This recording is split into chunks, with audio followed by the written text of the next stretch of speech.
Hello friends, welcome to CCH for competitive hub में आपका स्वागत है। मैं आपके राहुल सर आज आपके लिए और 10 नए क्वेश्चंस के साथ आए हैं। ठीक है, तो आज 10 नए और क्वेश्चंस करेंगे। आपने सभी की प्रैक्टिस की है, आपको आता होगा, तो आपको ये भी 10 क्वेश्चन आराम से आ जाएंगे। ये मेरे को 100% कॉन्फिडेंस है। चलो स्टार्ट करते हैं। आज का पहला क्वेश्चन जल्दी से सॉल्व कीजिए।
जल्दी सॉल्व करो।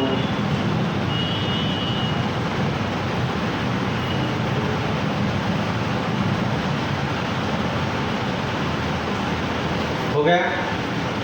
ठीक है, मज़ेदार क्वेश्चन है पहले ही। अब आपको क्वेश्चन ऐसे ही मिलेंगे कि आपकी क्वालिटी चेक की जाएगी यहाँ पे कि आप कितने समझदार हो, कितने समझदारी से, ईमानदारी से आप कर रहे हो, ये यहाँ पे पता चलेगा। ठीक है, कुछ भी नहीं था प्रॉब्लम में। देखने में अप्रोच थी, पढ़ते समय बहुत टफ लग रहा था। जैसे मैं पढ़ता हूँ, तो income of A is 2/3 of बीस इनकम। अब क्या बोला है, ए और बी है दो बंदे, करेक्ट? ए और बी है दो बंदे।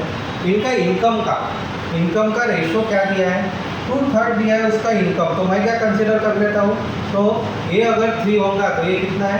2 है, बराबर। इसका इनकम 3 होगा तो इसका कितना है? 2 है। एंड एक्सपेंडिचर इज 3/4, यानी इसका एक्सपेंडिचर 4 होगा तो इसका एक्सपेंडिचर कितना है? 3 है। यहाँ तक कोई डिफिकल्टी है क्या? ये हो गया इनका एक्सपेंडिचर का रेशो। अब आगे क्या कहा है? If 1/3 of income of B, 1/3 of income of B is equal to expenditure of A, यानी ए का जो एक्सपेंडिचर है वो क्या है बोलते? 1/3 है बी के जो इनकम है। तो इनका कितना है? 1, यानी यहाँ पे 1 आएगा, करेक्ट? तो 1 यहाँ पे लिया तो यहाँ पे वैल्यू हम नहीं निकाल सकते क्योंकि 3 से डिविजिबल नहीं है।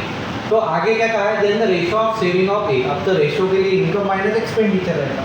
तो थोड़ा मैं वैल्यू को देखो कैसे बनाता हूँ। वैल्यू को ऐसे बनाता हूँ कि मेरे को यहाँ से क्या क्लियर हो गया कि यहाँ पे 1 नंबर है, 1 नंबर को 3 से डिवीजन नहीं जाता, तो मैंने इसको ही 3 कर दिया, यानी ये कितना हो गया मेरा? 300।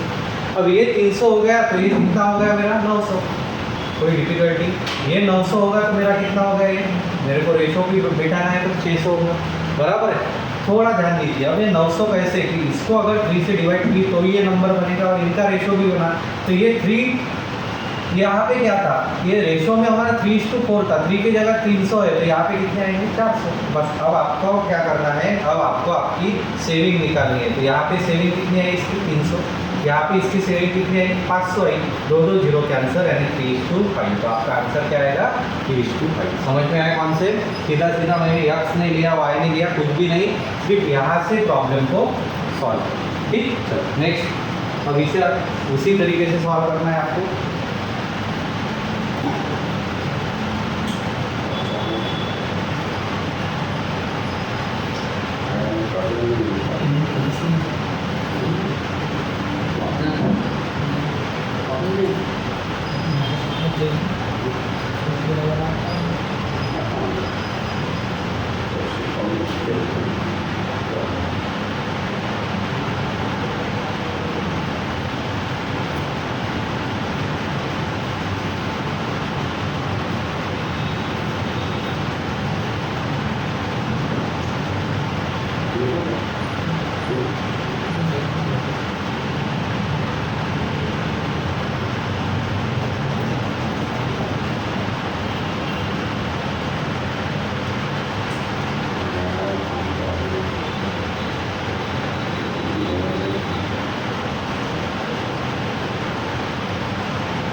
हो गया सवाल?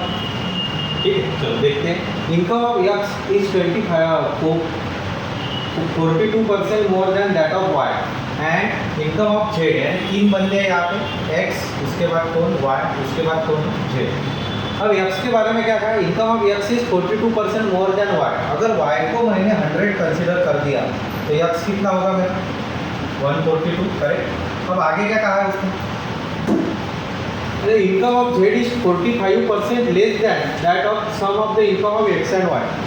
जेड का इनकम क्या है बोलते, 45% से लेस है, किसके, सम की। तो इन दोनों की सम की तो कितने आती है, 242, बराबर। इसके 45% मैंने अगर निकाले तो इसके 45% यानी इसके 50% कितने हो गए, 121। और उसमें से फिर से 12.1 को मैंने माइनस कर दिया, तो यहाँ पे कितना बचा मेरा, 9, एक क्या है, 11 में से 3 गए, 8 फिर से, और यहाँ पे कितना बचा, 108। अब इसको मैं क्या करूँगा, माइनस करूँगा, बराबर।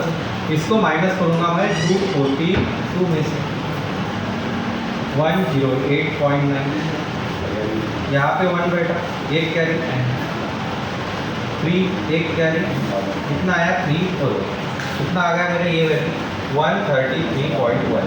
अब थोड़ा सा इस यहाँ पे ध्यान दीजिए, कितने कम कर रहा हूँ मैं, तो क्या पूछा है उसने, देखो यहाँ पे पूछा है उसने less than the income of x, किसमें परसेंट से लेस है, जेड का इनकम एक्स से।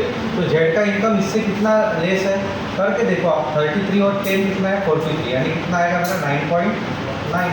करके देखो 142 अपॉन माइनस 133.1, यहाँ पे तो 9 बचे, एक क्या, 12 में से 4 गए, कितने बचे, 8, यहाँ पे 1, तो 8.9, तो मेरा क्या आया, 8.9 अपॉन 142 इनटू कितना, 100, बराबर।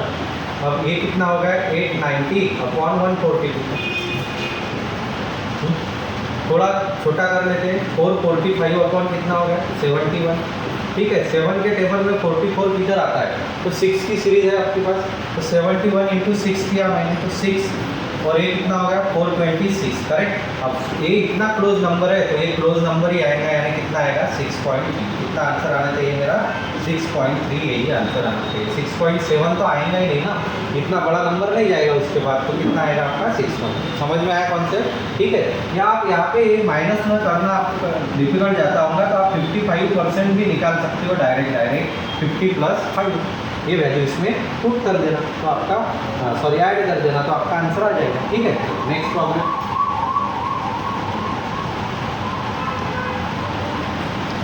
पढ़ लेता हूँ मैं। Average weight of some boys in a group is 45 kg. If 10 boys with an average weight of 39 kg join the group, or 10 boys with an average weight of 49 kg leave the group, then the average weight of boys in both cases is equal. How many boys were in the group initially? निकाल।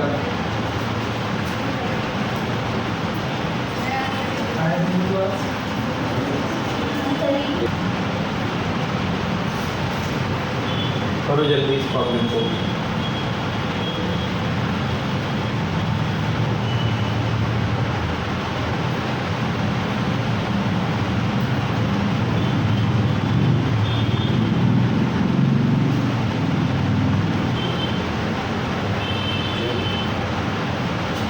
वो तो ज़रा है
वो है song जल्दी सीधा सीधा लॉजिक से जाएंगे हम इस क्वेश्चन को। यहाँ पे आप क्या करते हो, देखो क्वेश्चन की तरफ ध्यान दो। 10 सेकंड या 20 सेकंड का आंसर है इसका। Average weight of some boys in a group is 45 kg। अब मेरे को बॉयज पता है क्या? नहीं। बॉयज अगर यंग होंगे और उनका एवरेज कितना है 45। If 10 boys with an average weight of 39 kg join the group. अब कितना एवरेज है 39 kg है, वो क्या कर रहे हैं ज्वाइन कर रहे हैं। अब आपको ये पता है कि ज्वाइन करने वालों का अगर एवरेज से कम वैल्यू होंगी तो क्या होगा, माइनस में होगा। यानी फर्स्ट वैल्यू आपकी क्या आएगी, तो कितने हैं वो 10 इंटू -6 यानी कितना आ गया है -60 पहली केस में। दूसरी केस में क्या बताया उसने, और 10 boys with an average weight of 49 kg leave the group. Leave ज़्यादा वाला लीव करके जा रहा तो वो भी माइनस है, यानी कितने -4 इंटू 10 यानी कितना हो जाएगा -4। तो ये कैलकुलेशन इक्वल है बोलते, तो ये इक्वल आना चाहिए। Boys both cases are equal. How many boys were in the group initial, तो मैं डायरेक्ट ऑप्शन से करूँगा कैसे, तो देखो 50 है, 60 है मेरे पास, 40 है, सभी बता देता हूँ, नहीं तो आप बोलोगे कि सर मेरा पहला ही आ गया या दूसरा ही आ गया। 50 का हिसाब लगाया मैंने, तो पहले अगर मैंने 10 निकाल लिए तो कितने हो गए मेरे पास, ज्वाइन कर लिए तो 50 और ये कितने हो रहे हैं मेरे पास 60। करेक्ट, मैंने ज्वाइन किए। अब मैंने निकाले तो कितने हो रहे हैं मेरे पास 40। Leave the group, correct. अब इसका कैलकुलेशन करो, ये कितना आ रहा था मेरा -60, ये कितना आ रहा था मेरा -40। वैल्यू आपकी क्या आ रही है, इक्वल आ रही है। देख लो वैल्यू आपकी क्या आ रही है, इक्वल। अब यहाँ पे करके देखो, मेरी क्या है 60 है, तो यहाँ पे कितना आएगा 50, यहाँ पे कितना आएगा 70, सॉरी यहाँ पे कितना आएगा 70, और यहाँ पे कितना आएगी मेरी वैल्यू 50 आएगी, बराबर है। अब यहाँ पे भी माइनस क्या हो रहा 60 हो रहा, यहाँ पे भी माइनस क्या हो रहा 60 हो रहा, तो वैल्यू निकाल के देखो। यहाँ पे 366 आ रहा, यहाँ पे कितना आ रहा 60, यहाँ पे कितना आ रहा 42, यहाँ पे कितना आ रहा 30। अब यहाँ पे भी निकाल के देखो, ये वैल्यू कितनी होगी मेरी, पहले बढ़ेगी 50 होगी, फिर कितनी होगी कम होगी यानी 30 होगी। यहाँ पे 60 करो, सॉरी यहाँ पे 40 आएगा, ये बन गया आपका 20। यहाँ पे कितना आएगा मेरा 40 आएगा, तो ये कितना बन गया 12, ये कितना बन गया मेरा 30 बन गया। अब यहाँ पे करके देखो, यहाँ पे कितना आएगा 80, तो यहाँ पे कितना आएगा आपका 60 आएगा। अब यहाँ पे करता हूँ मैं, तो ये आ गया 60, ये कितना आ गया मेरा 40 आ गया, 48 और क्या हो गया 24। समझ में आ रहा क्या कर रहा हूँ मैं, आपके ध्यान में आया क्या? मैं सीधा एवरेज को खेल रहा हूँ, ये जो डेविएशन का था उसके ही ऊपर मैं सॉल्व कर रहा हूँ। मैं 45 और 39 में कितने का डिफरेंस था 6, 10 जाएंगे तो 60, कितने का डिफरेंस था 4, 10 जाएंगे तो कितना होगा 40। तो आपका कौन सा ऑप्शन करेक्ट आ रहा है, तो आपका ए भी करेक्ट नहीं आ रहा है, ए भी करेक्ट नहीं आ रहा है, ए भी नहीं, तो आपका कौन सा आंसर आएगा 70 इज योर आंसर। समझ में आया कौन से कि आपका वो आंसर करेक्टली बैठ गया 48 और 24, तो उनका गैप निकाला तो आपका गैप कितना है, सही का होगा, यानी आंसर कितना आएगा आपका 70 आएगा। ठीक है, चलो नेक्स्ट 4th नंबर।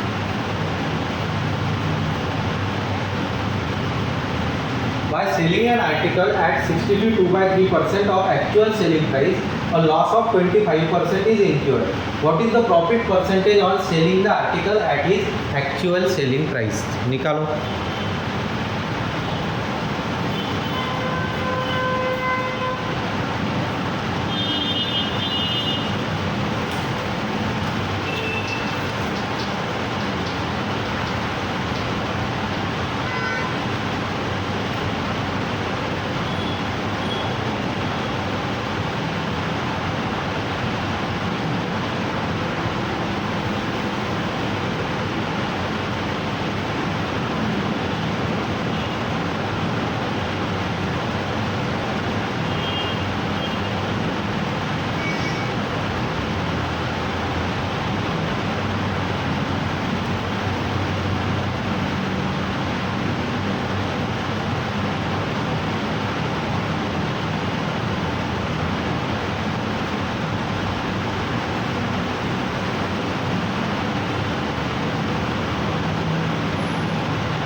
कैसे जाएंगे? By selling an article at 62 2/3%। इसका मतलब क्या हुआ?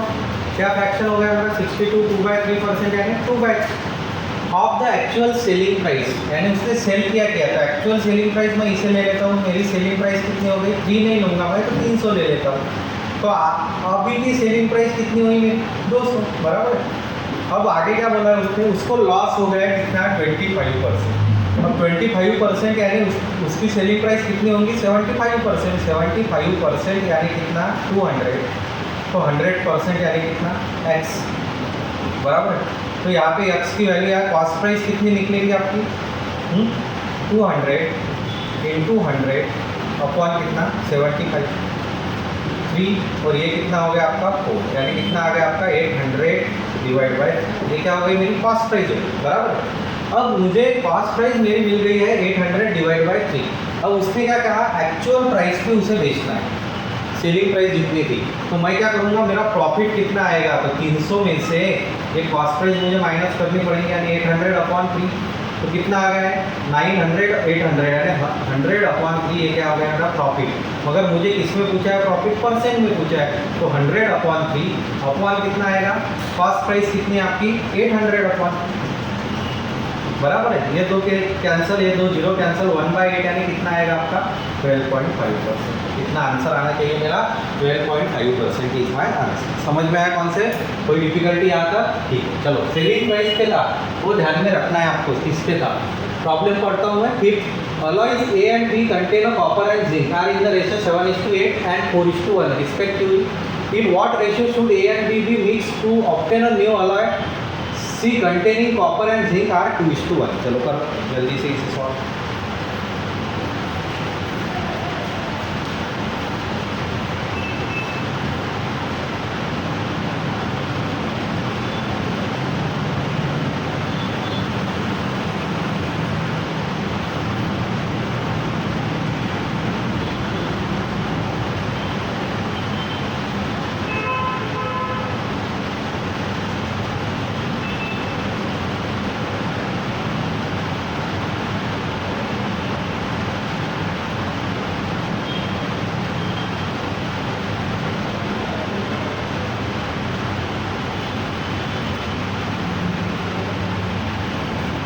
जल्दी, कैलकुलेशन का स्पीड आना चाहिए, रेशियो का प्रॉब्लम है।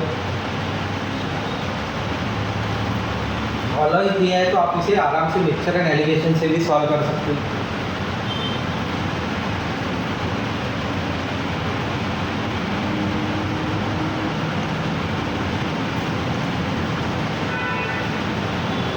हो गए? सॉल्व करते, अपना टाइम बढ़ाओ, अभी फास्ट सॉल्व करना चाहिए। Alloy A and B contain copper and zinc. अच्छा, ए में कितना कॉपर और जिंक बताया उसने? क्या क्या है? कॉपर और जिंक है। कितना रेशियो है? 7:8, बराबर है। फिर बी में कितना है? कॉपर और जिंक है बोलते हो, तो 4:1। और नया जो आएगा इन दोनों का क्या आएगा? मिक्सचर, वो क्या आ गया आपका? सी।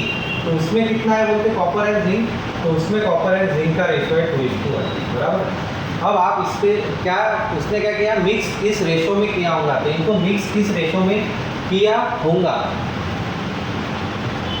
तो कैसे निकालेंगे? कि आपके पास तो मिक्सचर है ना, तो आप इसे मिक्सचर एंड एलिगेशन से, तो आप एक तो इसे कॉपर पे सॉल्व कर सकते हैं, एक तो इसे जिंक पे सॉल्व। तो हम क्या करेंगे? कॉपर पे सॉल्व करेंगे, ठीक है। फिर मैंने कॉपर पे सॉल्व किया, इस पे सॉल्व करूँगा मैं कॉपर पे।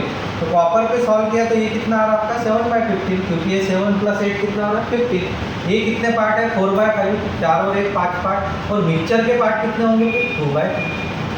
कोई डिफिकल्टी आता? 2/3, बराबर है। अब इसे कैलकुलेट करो तो आपको सीधा सीधा रेशियो मिल जाएगा। कैलकुलेट यानी कौन सी वैल्यू बड़ी, आप कैसे सोचेंगे?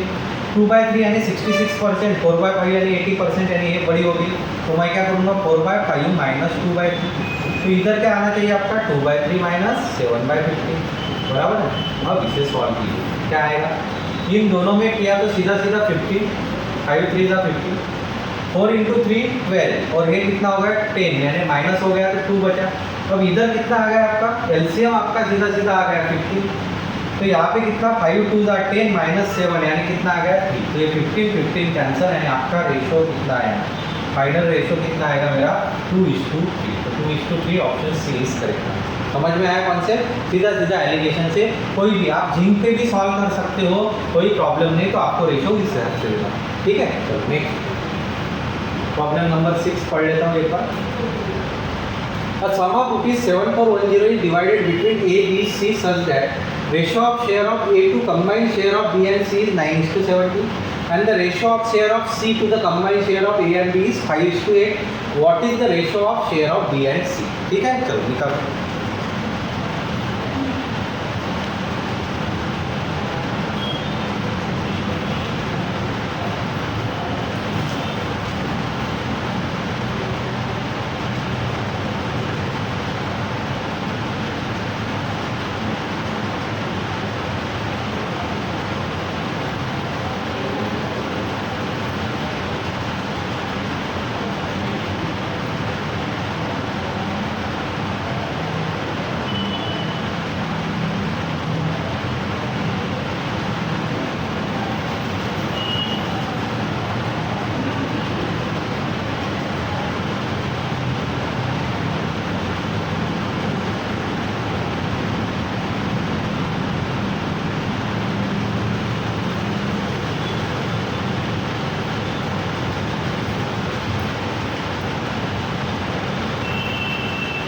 बीस सेकंड का प्रॉब्लम है, कुछ भी नहीं है प्रॉब्लम।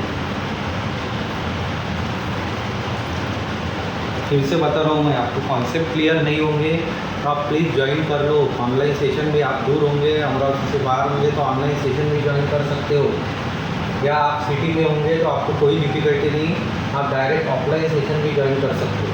ठीक है, फिर आपके कॉन्सेप्ट सभी कॉन्सेप्ट क्लियर हो जाएंगे उसमें।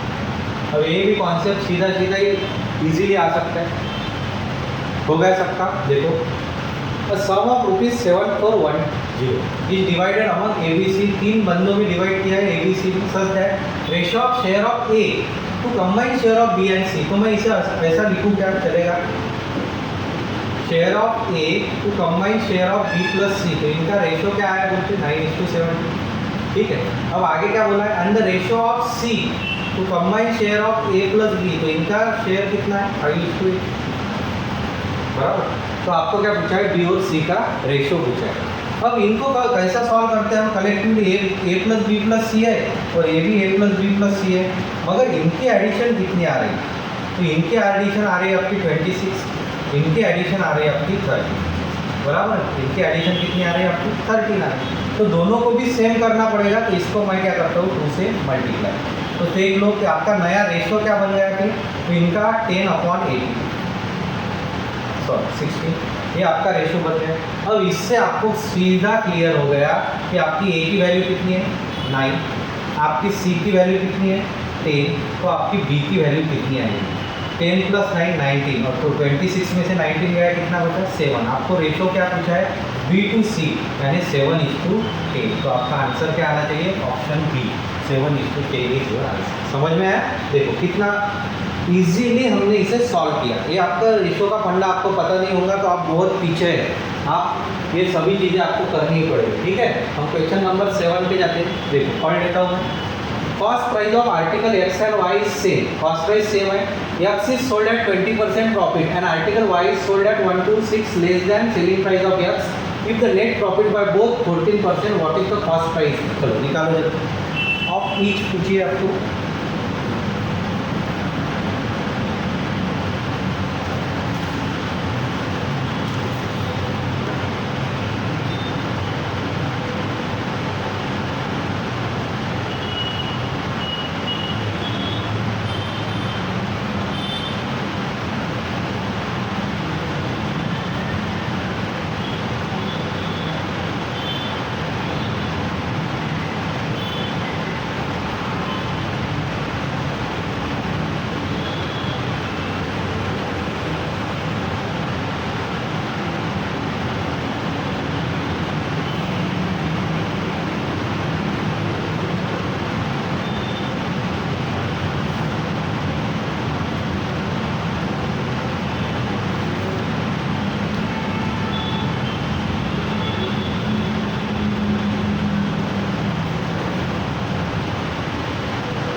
हो जाना चाहिए आपका।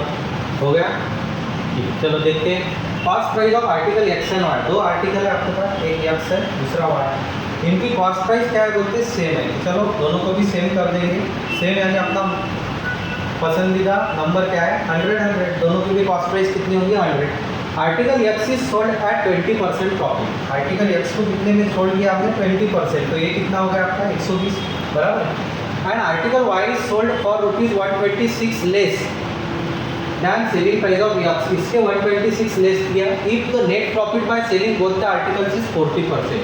दोनों भी आर्टिकल को बेच के, दोनों भी आर्टिकल को बेच के कितने बन रहे हैं मेरे, 200 कॉस्ट प्राइस। तो इसके 14% यानी कितना आएंगे, 28, तो कितना हो गया 228। अब 228 में से 120 गए, यानी यहाँ पे कितना आएगा 108, बराबर। यहाँ पे कितनी आएगी सेलिंग प्राइस 108। अब इन दोनों का डिफरेंस कितना है बोलते हो, इन दोनों का डिफरेंस 126, तो इन दोनों का डिफरेंस कितने का आ रहा है, 12 का। 12 यानी कितना आ रहा है 126, तो एक यूनिट कितने का आएगा, 6 2 जा 1, इसको भी डिवाइड किया तो कितने का आ रहा है एक यूनिट, 10.5, बराबर है। अब आपको क्या पूछे, cost price of each article की कॉस्ट प्राइस कितनी है, 100, तो इसको 100 से मल्टीप्लाई कर दो, सीधा सीधा आपका आंसर कितना आना चाहिए, 105, और एक 0 बढ़ जाएगा, यानी कितना आएगा 105। Option C is correct. समझ में आया, कोई डिफिकल्टी, सीधा सीधा ही हमने इसे सॉल्व किया। ये कॉन्सेप्ट समझ में आने को होना था। यहाँ पे कितना है 14%। ठीक, चलो नेक्स्ट प्रॉब्लम नंबर 8 बता देता हूँ। In an institute 35% are boys and rest are girls. If 30% of boys fail and 60% of girl pass in an examination, then the percentage of student who fail in the examination. निकालो जल्दी।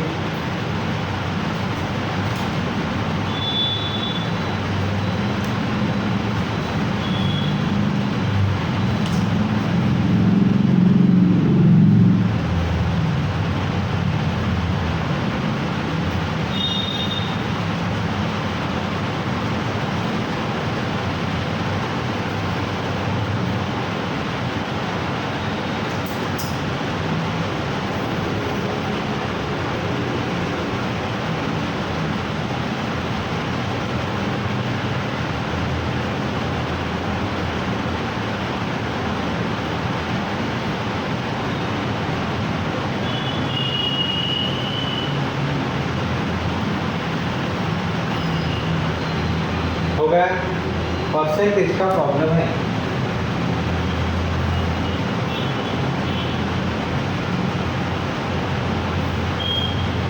जिसके percentage अच्छे होंगे कोई problem ही नहीं आएगा उसको। कितने टाइम में हो जाना चाहिए, देखो। In an institute 35% are boys and rest are girls. एक इंस्टीट्यूट में कितने बंदे होंगे टोटल, 100, उसमें से आप बॉयज़ और गर्ल्स, ठीक है। तो बॉयज़ कितने हैं आपके पास, बॉयज़ है आपके पास 35%, तो आपके गर्ल्स कितने होंगे फिर 65, बराबर। अब इसमें भी 2 पार्ट किए बोलते उन्होंने, कौन कौन से 2 पार्ट किए वो भी देख लेते हैं। 2 पार्ट किए हैं उन्होंने, पास और फेल के। तो एक को पास कर देंगे, दूसरे को फेल, एक को पास दूसरे को फेल। अब इसके परसेंटेज देखते हैं। 30% ऑफ द बॉयज़ फेल, जो 30% है बॉयज़ फेल हो गए, तो पास कितने होंगे, 70%, बराबर। अब आगे क्या कहा है इसको, 60% ऑफ द गर्ल्स पास, पास कितने परसेंट हुए, 60%, तो फेल कितने हुए होंगे, 40%, बराबर। अब in an examination, then the percentage of student who fail in an examination. Percentage किसके निकालने हैं आपको, फेल के एग्जाम से निकालने हैं, यानी मेरे को ये वैल्यू निकालनी है और ये वैल्यू निकालनी है। अब डायरेक्टली जाऊँगा मैं 35 के 30%, तो 35 × 3 90,105, यानी 10.5 आ गया मेरा आंसर। डायरेक्ट कितना आ गया है, 10.5। अब यहाँ पे जाता हूँ मैं 65% के 40, तो 65 यानी कितना 6.5, तो कितना आएगा 24 और 2 26, यानी कितना आ गया 26, तो कितना आ गया आपके एडिशन 36.5 यानी आंसर ए इज करेक्ट है।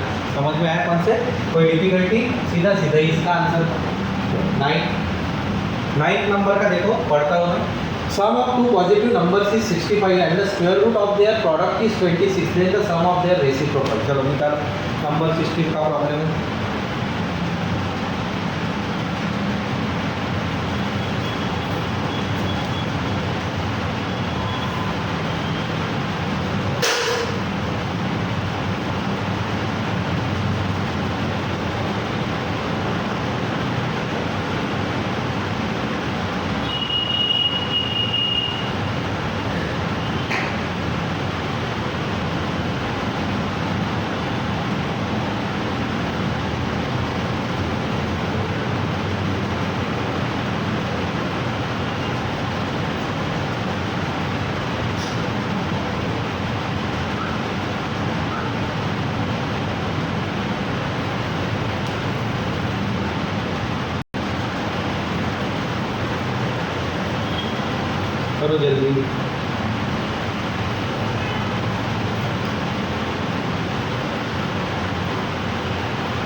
हो गया।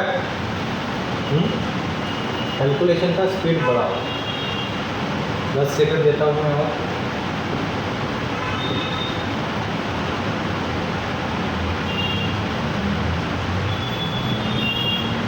चलो स्टार्ट करते हैं।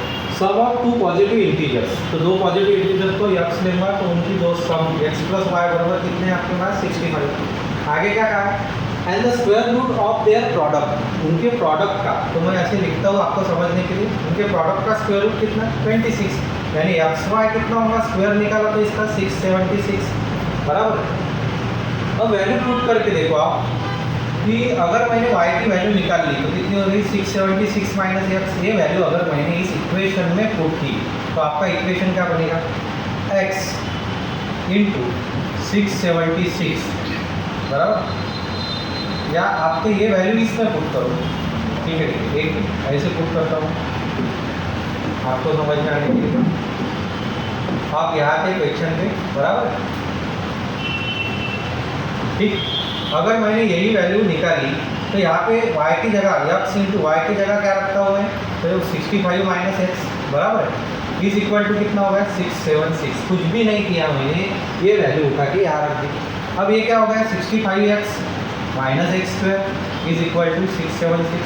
अब इसको पॉजिटिव किया मैंने एक्स स्क्वायर माइनस 65x, और ये क्या होगा इधर माइनस, यानी प्लस 676 इज इक्वल टू 0, ठीक। अब फैक्टर्स निकालने पड़ेंगे, प्लस 676 के ऐसे फैक्टर्स निकालो तो कितने आना पड़ेगा माइनस 65। अब 676 का लॉजिकल फैक्टर देखो कैसे निकालता हूँ मैं, 26 का क्या है स्क्वायर है, 26 इंटू 26 आएगा। अब एक 26 को मैं स्प्लिट कर देता हूँ, तो कैसा करता हूँ 2 इंटू 13 हो सकता है, इसके बाद तो कुछ हो ही नहीं सकता। तो 26 इंटू 2 कितना हो गया 52, प्लस 13 कितना हो गया आपका 65 आ गया। यानी मेरे फैक्टर्स क्या आएंगे, तो एक आएगा 52, एक क्या आएगा 13, पर दोनों भी क्या आएंगे माइनस, ये भी माइनस, ये भी माइनस।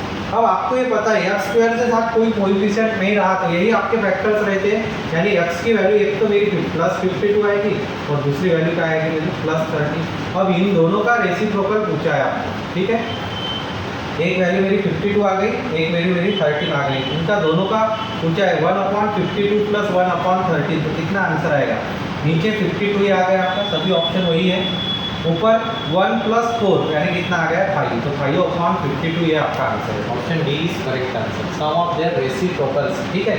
अब कोई कंफ्यूज होगा सर एक्स और वाई, तो इन दोनों का प्रोडक्ट ही है ना 676, तो आपको ये बिठाना था इसमें, आप यहाँ पे बिठा सकते हो, या मैं इससे भी फास्ट जा सकता हूँ। मेरे पास एक टर्म थी X into Y is equal to कितना था 676, और इन दोनों के एडिशन भी पता थी, तो मैं डायरेक्ट यही फैक्टर्स पे जाता था, 26 और 26 52 आते, फिर दोनों को स्प्लिट किया तो ये कितना आ रहा 65 आ रहा, यानी मेरे फैक्टर्स क्या हो गए, एक 52 हो गया, दूसरा क्या हो गया 30, फिर इसका कैलकुलेशन कुछ भी करने की जरूरत है।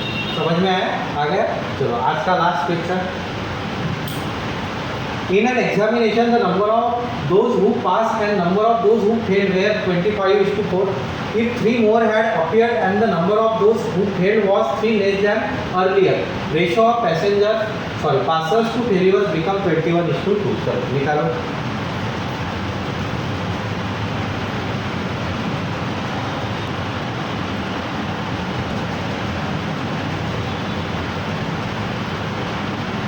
हो गया, करो करो।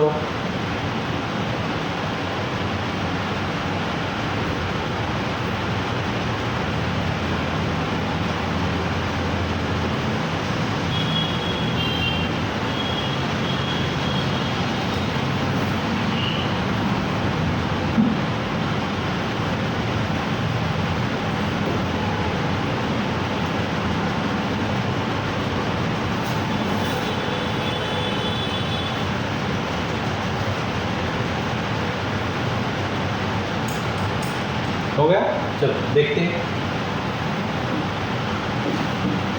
In an examination, number of those who pass and the number of those who fail are in the, यानी पास और फेल का रेशियो कितना है आपका 25:4. If 3 more had appeared and the number of those, 3 बढ़ गए तो number of those who failed 3 less than earlier, कितना हो गया बोलते, अर्लियर से 3 लेस हो गए, और ratio of the passenger failures become 20, passer to failure क्या रेशियो हो गया आपका 21:3 हो गया। तो total number of student who initially appeared examination. अब देखो इतना सारा कुछ भी करने की ज़रूरत नहीं है, मैं डायरेक्ट ऑप्शन से लॉजिकल लिखता हूँ। मुझे बताइए यहाँ पे मेरे स्टूडेंट कितने हो रहे हैं इनिशियली 29। अब आपका जो भी नंबर होगा ऑप्शन में से वो 29 से डिविजिबल होना चाहिए। 162 को 29 से अगर मैंने डिविजिबल किया तो जाता है क्या 9 के टेबल में 2 आता है क्या 8 पे आता है, तो 8 पे ये नंबर आ ही नहीं सकता। ठीक है, अब मैं यहाँ पे जाता हूँ, ये उससे भी छोटा है 29, तो 9 की सीरीज में 6 किधर आता है? नहीं, 2 4 करके देखो, 4 2 8 और ये कितना हो गया 30, यानी आएगा क्या? नहीं, ये भी कैंसर। 216 पे मैं जाता हूँ तो 6 आता है, ये नहीं आता तो ये तो आ ही नहीं सकता। अब 261 पे जाता हूँ 29, तो 90 इसमें 9, तो करके देखो 29 × 9 करके देखता हूँ कितना आ गया आपका 81, 18 + 8 26, यानी ये मेरा आ गया, तो यही मेरा आंसर होगा। ठीक है, आप यहाँ पे भी करके देखो 29 से मैंने करके देखा तो एक हो गया 36 को जाता है क्या? नहीं, तो एक ही ऑप्शन आपका बैठ रहा है। आगे आपने चेक किया या नहीं किया फिर भी आपका आंसर आ जाएगा। तो इसे कहते हैं लॉजिकली हमने क्वेश्चंस को सॉल्व किया। वैसे आप क्वेश्चन को सॉल्व करते बैठोगे तो आपको कम से कम 5 मिनट लगेंगे, मगर उसको हमने कितने सेकंड में किया? 5 सेकंड में किया। तो यही तो डिफरेंस होता है, इससे ही आपके रिजल्ट आते हैं। यही आप हर दिन नई चीज़ सीख रहे हैं, नए कॉन्सेप्ट सीख रहे हैं। किस प्रकार से आप वही क्वेश्चंस आपके मध्य कर रहे थे, मगर आप नए नए कॉन्सेप्ट से हम सीख रहे हैं। ठीक है, समझ में आया? कल और 10 नए क्वेश्चन और नए कॉन्सेप्ट के साथ फिर से हम आएंगे। तब तक के लिए गुड बाय।